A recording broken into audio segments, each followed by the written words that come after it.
Hello বন্ধুরা, আসসালামু আলাইকুম। সবাই কেমন আছো? তো আজকে অনেক দিন পরে কলা পাতায় দিয়ে ছোট মাছ চচ্চড়ি করব। তো এইভাবে মেখে, আর ছোট মাছ তো একদম গুঁড়ি গুঁড়ি, তার জন্য একটু আলু কুচিয়ে দিয়েছি।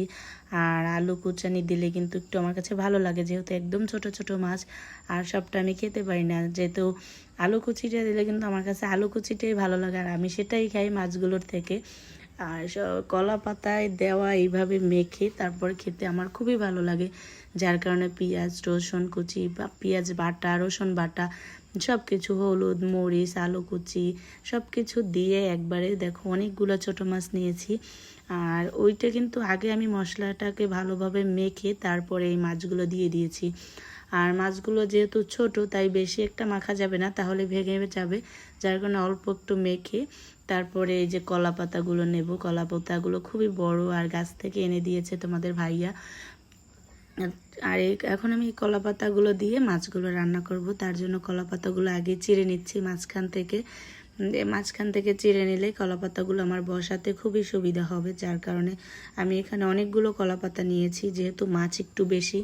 তারপরে এখানে এসে মা মানে আমার শাশুড়ি মা সে মাছগুলো বসাই দিচ্ছে, সাথে আমিও কিন্তু হেল্প করে দিচ্ছি তাকে।